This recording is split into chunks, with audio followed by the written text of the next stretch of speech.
সাইয়েদনা সুমামা ইবনে উসাল রাদিয়াল্লাহু তাআলা আনহুর কথা মনে পড়ে যায়। তিনি ছিলেন ইয়ামামার বাদশা। মদিনাতে বিশ্বনবীকে হত্যা করার নিয়তে এসেছিলেন। গোপনে গোপনে বিশ্বনবীকে হত্যা করে আবার ইয়ামামাতে তিনি ফিরে যাবেন। কিন্তু কি অবাক করা কাণ্ড, হত্যা করতে পারে নাই, সাহাবাদের হাতে তিনি ধরা পড়ে গেলেন। সাইয়েদনা সুমামা ইবনে উসাল রাদিয়াল্লাহু তাআলা আনহু হত্যার নিয়তে আসলেন, কিন্তু হত্যা করতে পারলেন না। সাহাবারা ওনাকে ধরে ফেললেন, ধরে মসজিদে নববীর পিলারের মধ্যে বেঁধে রাখলেন। সুমামা ইবনে উসাল, সিরাত থেকে শুনুন, সিরাত থেকে শোনাচ্ছি। রাদিয়াল্লাহু তাআলা আনহু ইয়ামামার অধিপতি ছিলেন। ইয়ামামা বিশ্বনবীকে হত্যার জন্য আসছেন, ধরা পড়ে গেছেন, এখন মসজিদে নববীতে বেঁধে রাখছে, তার মানে বন্দী। এখন স্ট্যাটাস কি? বন্দী, ক্যাপটিভ। বিশ্বনবী সাল্লাল্লাহু আলাইহি ওয়াসাল্লাম সাহাবাদেরকে বললেন, তার খোঁজ খবর নিও, সুমামা ইবনে উসালের খোঁজ খবর নিও। সাহাবারা বললেন, ইয়া রাসূলুল্লাহ, আপনাকে হত্যা করতে এসেছে, তার তো কঠিন ক্যাপিটাল পানিশমেন্ট হওয়া দরকার, কঠিন শাস্তি হওয়া দরকার। বিশ্বনবী বললেন, না, আমি যেটা জানি তোমরা সেটা জানো না, তোমরা সুমামার সাথে ভালো আচরণ করো। বিশ্বনবী সুমামার কাছে গেলেন। প্রথম দিন যে তিনি কালেমার দাওয়াত দিলেন, ঈমানের দাওয়াত দিলেন, ইসলামের দাওয়াত দিলেন, রিসালাতের দাওয়াত দিলেন, আখিরাতের দাওয়াত দিলেন। পরের দিন যে বিশ্বনবী সালাতের দাওয়াত দিলেন, যাকাতের দাওয়াত দিলেন, ইসলাম কি, কিভাবে, কেমন করে পালন করতে হয় চমৎকার আর্টিকুলেট করতে শুরু করলেন। তন্ময় হয়ে সুমামা ইবনে উসাল রাদিয়াল্লাহু তাআলা আনহু বিশ্বনবীর কথাগুলো শুনতে আরম্ভ করলো। একদিন নয়, দুই দিন নয়, টানা 3 দিন বিশ্বনবী সুমামার কাছে ইসলামকে প্রেজেন্ট করেছেন, উপস্থাপন করেছেন। আওয়াজ করে বলেন, কয় দিন? 3 দিন। 3 দিন মসজিদে নববীতে বাঁধা। আর সাহাবীদেরকে বললেন, তার খোঁজ খবর নিও, তোমরা যে রুটি বানাও এর মধ্যে সবচেয়ে ভালো আটার রুটিটা তারে দিও, সবচেয়ে রিফাইন্ড খেজুর, যেটা পিওর খেজুর, এটা তারে দিও। আর বিশ্বনবী নিজের উট থেকে দুধ দহন করে ওনার বাড়ির এক কর্মচারীকে বলেছেন, দুধ দহন করে সুমামার জন্য নিয়ে যেও। সুবহানাল্লাহ পড়বেন না? সবাই তো অবাক, ইয়ামামা থেকে আসছে নবীকে হত্যা করতে, বিশ্বনবী দেখে তারে জামাই আদর করে, তাকে মজার মজার খাবার দিও, দুধ দিও, আদর আপ্যায়ন করো। একদিন নয়, 2 দিন নয়, টানা 3 দিন বিশ্বনবী এভাবে সুমামার কাছে যে ইসলামকে প্রেজেন্ট করতে আরম্ভ করলেন, ইসলামকে উপস্থাপন করতে শুরু করলেন, আর তাকে চমৎকার এন্টারটেইনমেন্ট আপ্যায়ন দিতে আরম্ভ করলেন। টানা 3 দিন যখন ইসলামের দ্য বিউটিজ অফ ইসলাম, ইসলামের সুমহান বাণী, সৌন্দর্য তার কাছে উপস্থাপন শেষে বিশ্বনবী বললেন সাহাবাদেরকে, যাও এবার সুমামার হাতের পায়ের রশি দুটো খুলে দাও। সাহাবারা বললেন, ইয়া রাসূলুল্লাহ, কি বলেন আপনি? ও তো হত্যাকারী, সুযোগ পায় নাই, আপনারে মারতে পারে নাই, ছেড়ে দিলে আবার ও আপনার উপর তলোয়ার নিয়ে ঝাঁপিয়ে পড়বে। নবী, এই সিদ্ধান্ত আপনি নিতে যাবেন না। বিশ্বনবী বললেন, যেটা বলেছি সেটা করো, সুমামার রশিগুলো ছেড়ে দাও, সুমামার হাতে পায়ের রশিগুলো যে তোমরা খুলে দাও। সাহাবারা তর্ক জুড়ে দিলেন, লা ইয়া রাসূলুল্লাহ, এমনটা করবেন না, তো ভয়ঙ্কর, ভয়ঙ্কর খুনি, কি জানি কি হয়ে যায়। বিশ্বনবী বললেন, না, তার হাতে পায়ের রশিগুলো খুলে দাও। সাহাবারা বিশ্বনবীর কথা মতো তার হাতে পায়ের রশিগুলো খুলে দিল। সুমামা মুহূর্তের মধ্যে মসজিদে নববী থেকে বের হয়ে ইয়ামামায় ফিরে না যে মসজিদে নববীর পাশে একটা খেজুর বাগান ছিল, সেখানে চলে গেলেন। সেখানে একটা ছোট্ট কুয়া ছিল, কুয়ার পানি দিয়ে তিনি গোসল করলেন। সুবহানাল্লাহ পড়েন। কুয়ার পানি দিয়ে গোসল করে মসজিদে নববীর সামনে এসে বিশ্বনবী এবং সাহাবাদের সামনে দাঁড়িয়ে সাব্বাবা উঁচু করে বললেন, আশহাদু আল্লা ইলাহা ইল্লাল্লাহ ওয়া আশহাদু আন্না মুহাম্মাদান আবদুহু ওয়া রাসূলুহু। আল্লাহু আকবার। আমি সাক্ষ্য দিচ্ছি আল্লাহ ছাড়া কোনো ইলাহ নাই, আর মুহাম্মদ আল্লাহ তাআলার প্রেরিত বান্দা এবং রাসূল। প্রিয় ভাইরা, ইহসান দিয়ে যা জয় করা যায়, কঠোরতা দিয়ে সেটা কঠিনকালেও জয় করা যায় না। আওয়াজ করে বলেন, ঠিক কি না? এবার সুমামা দাঁড়িয়ে বলে, ওগো নবী, আমি তো কালিমা পড়ে মুসলমান হয়ে গেলাম, এবার শোনেন, এই মুহূর্তের আগে আপনার চেহারার চাইতে নিকৃষ্ট কোনো চেহারা আমার কাছে ছিল না, কিন্তু শাহাদা পাঠ করার পরে আপনার চেহারার চাইতে উত্তম শ্রেষ্ঠ কোনো চেহারা আমার কাছে আর নাই। ও নবী, আজকের দিনের আগে ইসলাম ধর্মের চেয়ে নিকৃষ্ট অপছন্দনীয় কোনো ধর্ম আমার কাছে ছিল না, কিন্তু এই মুহূর্ত থেকে ইসলামের চেয়ে সেরা শ্রেষ্ঠ পছন্দনীয় কোনো ধর্ম আমার কাছে নাই। নবী গো, আজকের দিনের আগে মদিনার চাইতে অপছন্দনীয় নিকৃষ্ট কোনো শহর আমার কাছে ছিল না, কিন্তু এই মুহূর্তের পর থেকে মদিনার চাইতে কোনো শ্রেষ্ঠ শহর আমার জানা নাই। সে ছিল গমের বড় ডিলার, গম বেচতো। কি বেচতো? তার গম কিনে মক্কার লোকেরা রুটি খাইতো। সে ঘোষণা দিল, আজকে থেকে মক্কাবাসীদের জন্য সব গম আমি হারাম করে দিলাম, মক্কাবাসী এখন না খেয়ে মরে। সুবহানাল্লাহ পড়বেন না? মক্কাবাসী বিশ্বনবীর কাছে আসলেন, এসে বললেন, মুহাম্মদ, আমরা তো তোমার ভাই, তোমার চাচা, তোমার ভাতিজা, তোমার আত্মীয়, তুমি সুমামারে বলো সে যেন আবার গমের সাপ্লাই মক্কার জন্য অনুমতি দিয়ে দেয়। বিশ্বনবীর অনুমতি ক্রমে সুমামা আবার মক্কাতে গম পাঠাতে শুরু করলো। পড়েন সুবহানাল্লাহ। ইহসান, ইহসান দিয়ে আপনি যেটা জয় করতে পারবেন, you can win the heart of your enemies. ইহসান দিয়ে আপনি আপনার শত্রুর হৃদয়কে জয় করতে পারবেন। আওয়াজ করে বলেন ঠিক কিনা? এজন্য আল্লাহ বললেন, ওয়ানফিকু ফি সাবিলিল্লাহি ওয়ালা তুলকু বিআইদিকুম ইলাত তাহলুকা ওয়া আহসিনু ইন্নাল্লাহা ইউহিব্বুল মুহসিনিন। তোমরা আল্লাহর রাস্তায় দান করবে আর নিজেরা নিজেদেরকে ধ্বংসের হাতে ঠেলে দিও না। তোমরা একে অপরের প্রতি ইহসান করবে, কারণ ইহসানকারীদেরকে আল্লাহ বড় ভালোবাসেন। সুবহানাল্লাহ পড়েন। আবার সূরা রহমান আল্লাহ বললেন, হাল জাযাউল ইহসানি ইল্লাল ইহসান ফাবিআইয়ি আলা, সবাই পড়েন, ফাবিআইয়ি আলাই রাব্বিকুমা তুকাযযিবান। ইহসানের প্রতিদান হিসেবে ইহসানি হয়। বিশ্বনবী সুমামার প্রতি যেমন ইহসান করেছেন, সুমামাও ঠিক তেমন ইহসান ফিরিয়ে দিয়েছে। ঠিক কিনা বলেন? তাহলে এক নম্বরে হচ্ছে আদ, ন্যায় বিচার। দুই নম্বরে সবাই বলেন ইহসান, সদাচরণ। ইহসান দুই ধরনের প্রিয় ভাইরা, ইহসান ফিল ইবাদা, ইহসান ফিল মুআমালা। ইহসান ফিল ইবাদা হচ্ছে একাগ্র অনুভবে ইবাদতে ডুব দেওয়া, এর নাম ইবাদতের ইহসান। সুবহানাল্লাহ। বিশ্বনবী বলেন ইহসান মানে কি জানো নাকি? হাদিসে জিবরিলে সাইয়েদনা জিবরিল আলাইহিস সালাম বিশ্বনবীকে বললেন, আখবিরনি আনিল ইহসান। নবী আমাদেরকে বলেন ইহসান মানে কি? বিশ্বনবী বললেন, আনতা আবুদাল্লাহ কাআন্নাকা তারাহু ফাইন লাম তাকুন তারাহু ফাইন্নাহু ইয়ারাক।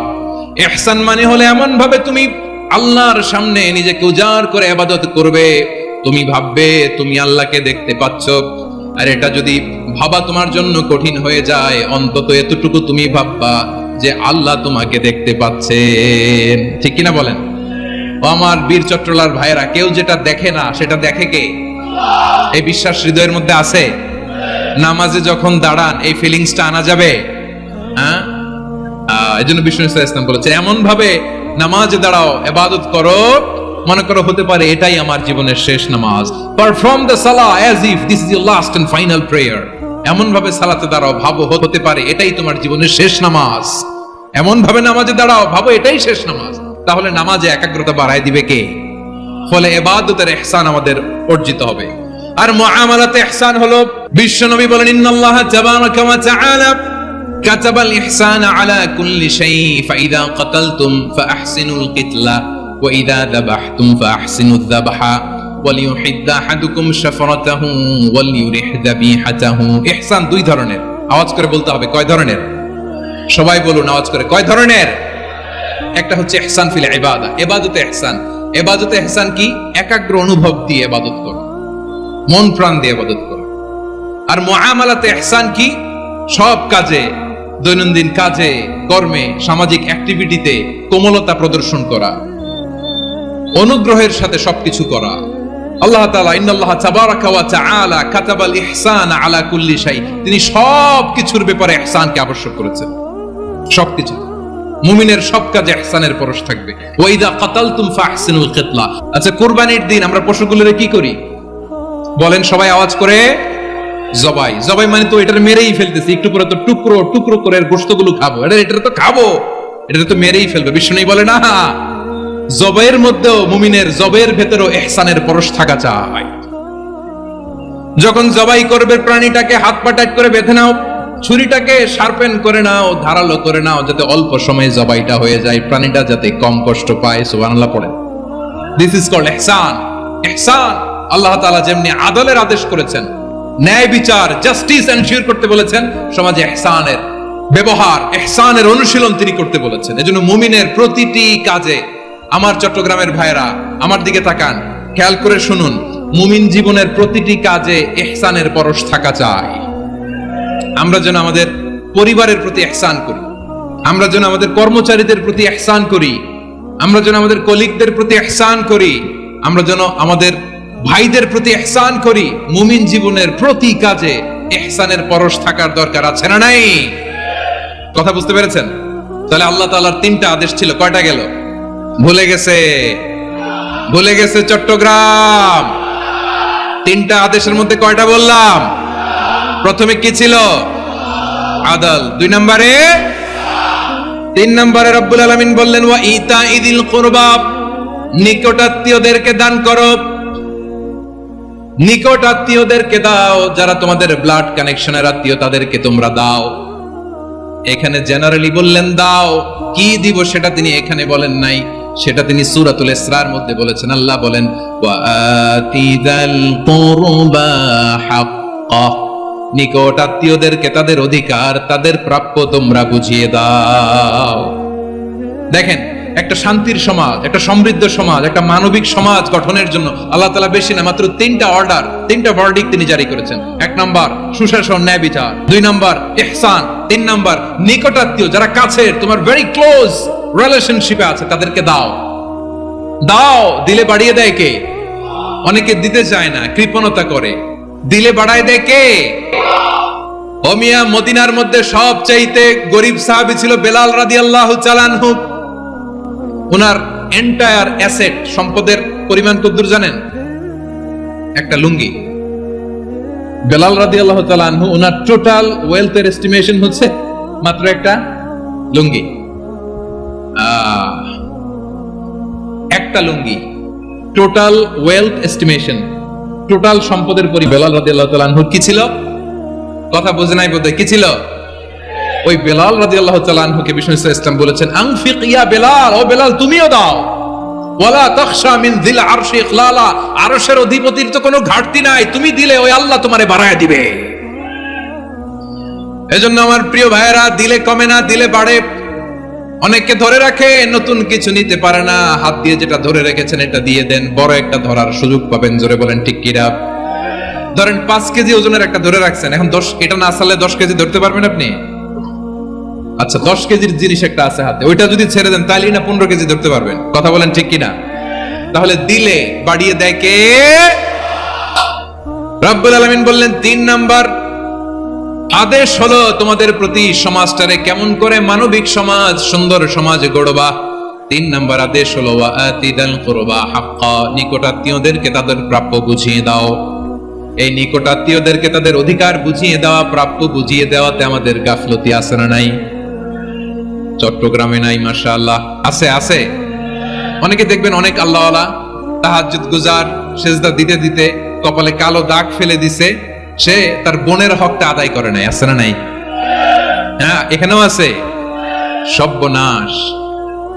অনেক বড় হাজী সাহেব, বিশাল লম্বা দাড়ি, ছেলেরে সব দিয়ে দিছে, মেয়েরে কিছু দেয় নাই, মেয়ের হক আদায় করে নাই। আছে না নাই? এই হাজী সাহেবেরা, এই আল্লাহওয়ালারা কিয়ামতের ময়দানে আটকে যাবে। আপনি অন্যের অধিকার নষ্ট করেছেন, তাদের রাইটস কে ভায়োলেট করেছেন। এজন্য আল্লাহ তাআলা বলেন, কারো অধিকার যদি কেউ নষ্ট করে, ওই সমাজটা মানবিক সমাজ কঠিনকালেও হতে পারে না। এজন্য 3 নম্বর আল্লাহ বললেন ওয়া ইতাইদিল কুরবা, নিকটাত্মীয়দেরকে দাও। কি দিবা? তাদের অধিকার দিয়ে দাও। বোনের অধিকার বুঝিয়ে দাও, মেয়ের অধিকার বুঝিয়ে দাও, ফুফুর অধিকার বুঝিয়ে দাও। দেখবেন অনেক মায়েরা ছেলের পাতে মুরগির রান দেয়, মেয়ের পাতে দেয় মুরগির ঠ্যাং। এরকম আছে না নাই? ছেলেরা কি দেয়? মুরগির। মেয়ের পাতে কি দেয়? তো মেয়ের কি মুরগির রান খেতে মনে চায় না? মনে চায় না? এমনটা করা যাবে না। নিকটাত্মীয়দেরকে অধিকার দিয়ে দাও, নিকটাত্মীয়ের সাথে সুসম্পর্ক রাখো। আদেশটা কার? এজন্য প্রিয় ভাইয়েরা, জীবনে যদি বারাকা অর্জন করতে চান, নিকটাত্মীয়দের সাথে সুসম্পর্ক রাখতে হবে, তাদের জন্য উপহার পাঠাতে হবে। বিশ্বনবী বলেন লা ইয়াদখুলুল জান্নাতা কাতে, যে ব্যক্তি আত্মীয়তার সম্পর্ককে ছিন্ন করে দেয়, সে কঠিনকালেও আল্লাহর জান্নাতে ঢুকবে না। আপনি কি এটারে সহজ হাদিস মনে করছেন? এটা সহজ কথা। আপনি ভাবছেন আপনার নামাজ আপনার বাঁচাতে পারবে, আপনার রোজা বাঁচাতে পারবে? আপনার তাহাজ্জুদ আপনারে বাঁচাতে পারবে? অধিকার নষ্ট করলে কিছুই আপনারে বাঁচাতে পারবে না। এজন্য নিকট আত্মীয়দেরকে দিতে হবে বেশি বেশি। বিশ্বনবী বলেন, ইন্না সাদাকাতা আলাল মিসকিনি সাদাকা ওয়া আলা যির রাহিমি ইসনাতান সাদাকাতুন ওয়া সিলা। মিসকিনরে দান করলে শুধু দানের সওয়াব হয়, নিকট আত্মীয়কে দান করলে দুইটার সওয়াব হয়, সাদাকার সওয়াব হয়, আবার আত্মীয়তার বন্ধন অটুট রাখার সওয়াব হয়ে যায়। আবার বিশ্বনবী বললেন, মান সাররাহু আইয়ুবসাত লাহু ফি রিজকিহি ওয়া ইনসালাহু ফি আসারিহি ফালইয়াসিল রাহিমা। যে ব্যক্তি তার রিজিকের প্রশস্ততা চায় আর হায়াতে বরকত চায়, সে যেন তার আত্মীয়ের সাথে সুসম্পর্ক রাখে। আমার প্রিয় চট্টলার ভাইয়েরা, আমাদের রিজিক বাড়ুক, এটা আমরা চাই কি চাই না? সবাই চান? হ্যাঁ, আমাদের রিজিকে প্রশস্ততা আসুক, চাই কি চাই না? আমাদের হায়াতে বরকত আসুক, আমরা চাই কি চাই না? এই দুইটা যদি চান তাহলে নিকট আত্মীয়দের সাথে সুসম্পর্ক রাখবেন, পারবেন? তাহলে সমাজটারে মানবিক সমাজ বানায় দিবে কে? তিনটা আদেশ চলে গেল। কয়টা? আওয়াজ করে বলেন। 1 নম্বরে কি ছিল? 2 নম্বরে, 3 নম্বরে নিকট আত্মীয়দেরকে দান। আমার প্রিয় ভাইয়েরা, আল্লাহ তাআলা তিনটা জিনিসের যেমনি আদেশ করেছেন, অনুরূপ ভাবে তিনটা বিষয় তিনি বারণ করেছেন, নিষেধ করেছেন। ওগুলোর কাছেও যাওয়া যাবে। শুনবেন। রাব্বুল আলামিন বলেন, ওয়ায়ানহা আনিল ফাহশাই ওয়াল মুনকারি ওয়াল বাগি। আমি যেমনি তিনটি বিষয় আদেশ করলাম, অনুরূপ ভাবে তিনটি বিষয়ে বারণ করলাম, নিষেধ করলাম। আমার 1 নাম্বার নিষেধাজ্ঞা হলো অশ্লীলতার প্রতি। ফাহশা, ওয়ায়ানহা আনিল ফাহশা, আল্লাহ তাআলা অশ্লীলতাকে নিষেধ করেছেন। কোন জিনিসকে? সবাই বলুন, কোন জিনিসকে? যত ধরনের, যত টাইপের, যত ক্যাটাগরির অশ্লীলতা হতে পারে, সব অশ্লীলতাকে হারাম করেছেন কে? ফাহশা মানে কি?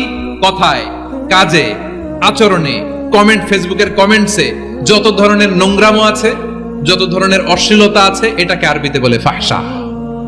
এটাকে কি বলে? রাব্বুল আলামিন বলেন, কুল ইন্নামা حرم ربي الفواحش ما ظهر منها وما بطن। ও নবী, আপনি বলে দেন, আমার রব প্রকাশ্য অপ্রকাশ্য, স্পষ্ট কিংবা অস্পষ্ট, দৃশ্যমান কিংবা অদৃশ্যমান সব অশ্লীলতাকে হারাম করেছেন। সব ধরনের অশ্লীলতা হারাম, সব ধরনের। আল্লাহ তাআলা আমাদেরকে অশ্লীলতা থেকে বাঁচায়, অশ্লীলতা থেকে তিনি আমাদেরকে হেফাজত করুক। পড়েন আমিন। এবার বলেন, আমাদের সমাজে অশ্লীলতা আছে না নাই? চট্টগ্রামে নাই? আমি কই নাই, ওনারা বলে আছে। দেখছেন, আমি সামহাও বাঁচায় দেওয়ার ট্রাই করতেছি, ওনারা বলে আছে।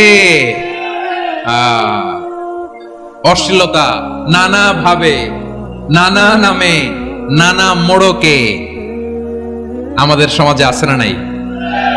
সংস্কৃতির নামে, ফ্যাশনের নামে, বিনোদনের নামে, উপন্যাসের নামে, কনসার্টের নামে অশ্লীলতা আছে না নাই? আপনি দেখেছেন কনসার্টগুলোর অবস্থা? এই যে আতিফ আসলাম যে আসছে আমাদের দেশে, তারপর কে কে আসছে? আমাদের তরুণ তরুণীরা, আমাদের যুবক যুবতীরা, আমাদের জেনজিরা। কি অবস্থা ওইখানে? হ্যাঁ, কি অবস্থা? কে বাঁচাবে ওদের? কে রক্ষা করবে ওদের ইমানের, ওদের চরিত্রের হেফাজতের গ্যারান্টি কে দিবে? কনসার্টের নামে অশ্লীলতা আছে না নাই? ছেলে মেয়ে একে অপরকে জড়ায় ধরতেছে, একে অপরকে চুমু খাচ্ছে, প্রকাশ্যে, দিবালোকে, গণমানুষের সামনে। আল্লাহ তাআলা এই অশ্লীলতা থেকে আমাদেরকে বেঁচে থাকতে বলেছেন, বেঁচে থাকতে বলেছেন। রূপালী জগতের নামে অশ্লীলতা আছে না নাই? এই টার্মটা আপনারা জানেন না? রূপালী জগৎ কি জগৎ? আসলে কি রূপালী জগৎ না অন্ধকার জগৎ? আমার বোনেরা, আপনাদেরকে যে কি বলে তারা বুঝায়, রূপালী জগৎ শুনেই আপনি ভরকে যাবেন না। রূপালী জগতে যে নারী যত বেশি উলঙ্গ, সে নাকি তত বেশি সাহসী। জানেন, বলে এটা একটা সাহসী নারী, খুব সাহসী পদক্ষেপ তার। যত বেশি শরীর থেকে কাপড় নামাতে পারবে, যত বেশি বস্ত্রহীন হয়ে নিজেকে প্রেজেন্ট করতে পারবে, সে নাকি তত বেশি সাহসী। আমার চট্টলার ভাইয়েরা, শয়তানের প্রথমে এজেন্ডা ছিল বনি আদমকে বস্ত্রহীন করা। সে আদম এবং হাওয়া আলাইহিস সালামকে নিষিদ্ধ গাছের ফল খাইয়ে তাদেরকে বস্ত্রহীন করেছে, এই জামিনেও সে আমাদেরকে বস্ত্রহীন করতে চাইবে। এই রূপালী জগতের নামে তারা এটা করে। আমার প্রিয় বোনেরা, আপনি জানেন না আপনার দাম কত। ওরা আপনাদেরকে বিজ্ঞাপনের সস্তা পণ্য বানাতে চায়, ওরা আপনাদেরকে ওদের ভোগের লিপসার টুলস বানাতে চায়, ওরা আপনাদেরকে দিয়ে ওদের খায়েশ পূরণ করতে চায়। এটা আপনাদের জন্য মোটেও ডিগনিটি নয়, এটা আপনাদের জন্য সম্মান নয়। আপনার সম্মান শালীনতায়, আপনার সম্মান হেজাবে, আপনার সম্মান ভদ্রতায়, আপনার সম্মান আপনার ডিসেন্ট পোশাকে। পোশাক বলে দেয় এই নারীটা ভদ্র না অভদ্র, পোশাক বলে দেয় এই মেয়েটা কোন ঘরের মেয়ে। আওয়াজ করে বলেন ঠিক কিনা? আপনি জানেন না আপনারা সস্তা পণ্য বানায়, ভোগের পণ্য, বিলবোর্ডে আপনাকে উলঙ্গ করে উপস্থাপন করে। এই অশ্লীলতার সাথে ইসলামের কোন সম্পর্ক। এজন্য আল্লাহ বলেন আমি অশ্লীলতাকে হারাম করেছি। অশ্লীলতাকে হারাম করার প্রথম কারণ হলো এর মাধ্যমে মানবতাকে অপমানিত করা হয়। কারণ মানুষের সম্মান মানুষের পোশাকে। মানুষ যখন পোশাকহীন হয়ে যায়, বস্ত্রহীন হয়ে যায়, তার সম্মান কমে যায়, ঠিক কিনা? অশ্লীলতাকে হারাম করার প্রথম কারণ হচ্ছে মানুষ মানুষকে অপমান করে। একটা নারী, সে তো সম্মানিত, নারী যে কত সম্মানিত নারীর এটা বুঝেই নাই। বিশ্বনবী বলেন আদ-দুনিয়া কুল্লুহা মাতা ওয়া খায়রু মাতা'আদ দুনিয়া আল মারআতুস সালিহা। আমার বোনেরা, 5টা প্যান্ডেলে আপনারা এলইডিতে আমার আলোচনা শুনছেন, আমি জানি। আপনাদের এই গর্ভ যে কত দামি আপনি জানেন না। আপনার পেট থেকেই আসবে আগামী দিনের সালাহুদ্দিন আল আইয়ুবী, আপনার পেট থেকেই আসবে অনাগত দিনের ইমাম মাহদী আল মুনতাযর, আপনার পেট থেকেই আসবে অনাগত দিনের ফয়সাল, ওয়াসিম, মুগ্ধ, আবু সাইদের মতো বীর যোদ্ধা।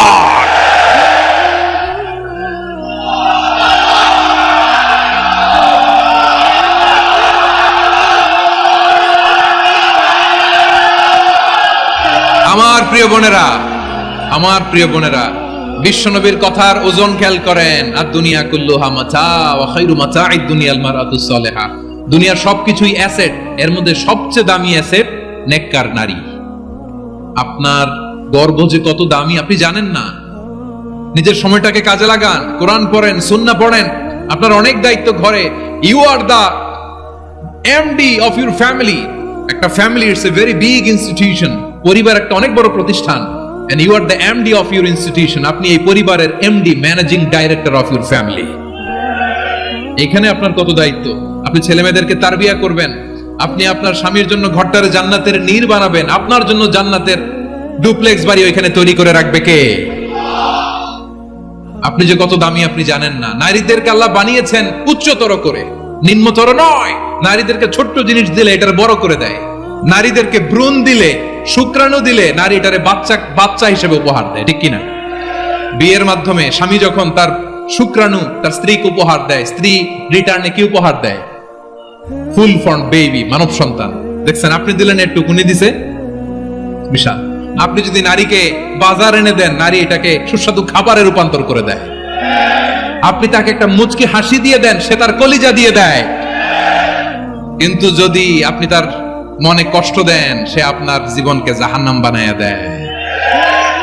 খবর আছে, নারীর মন বুঝতে পারলে নেয়ামত, বুঝতে না পারলে কিয়ামত, ঠিক কিনা বলেন? আমার প্রিয় বোনেরা, আপনি যে কত দামি আপনি জানেন না। জানেন না আপনি কত দামি, অনেক দামি আপনি। আপনাদেরকে যেন ভোগের সস্তা পণ্য বানাতে না পারে, আপনাদেরকে সচেতন থাকতে হবে, সজাগ থাকতে হবে, কনসার্ন থাকতে হবে। শয়তানের ওই হাতছানির দিকে আর নজর দেওয়া যাবে না। তাহলে কেন আল্লাহ তাআলা এই ফাহশা অশ্লীলতাকে হারাম করলেন? 1 নাম্বার, এতে হিউম্যান ডিগনিটি কমে। 2 নাম্বার, এতে মানুষের অধিকার নষ্ট হয়। আপনি বিয়ে করেছেন, এরে পরকিয়া করেন, ওর সাথে এরকম আছে না নাই?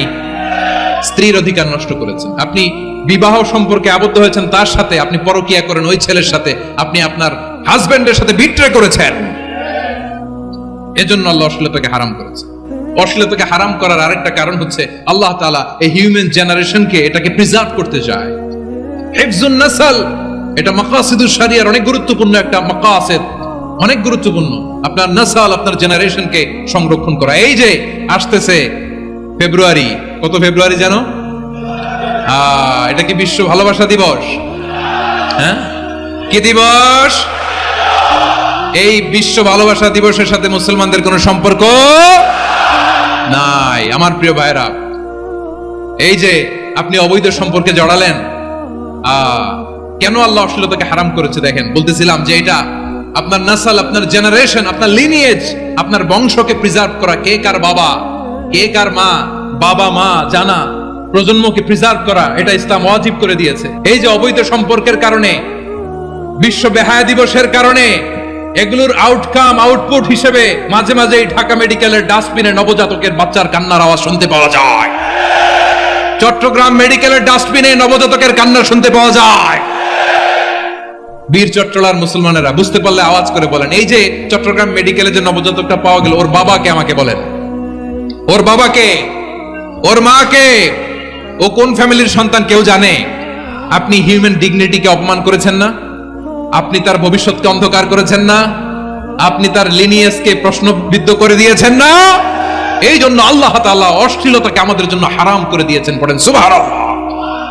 এই জন্য রব্বুল আলামিন বলেন, কুল ইন্নামা হারাম রাব্বিয়াল ফাওয়াহিশা মা যাহারা মিনহা ওয়া মা বাতান। প্রকাশ্য অপ্রকাশ্য সব অশ্লীলতাকে হারাম ঘোষণা করে দিয়েছে কে? আবার দুনিয়ার বুকে যারা অশ্লীলতার প্রসার করে তাদের জন্য শাস্তি মজুদ রেখেছে কে?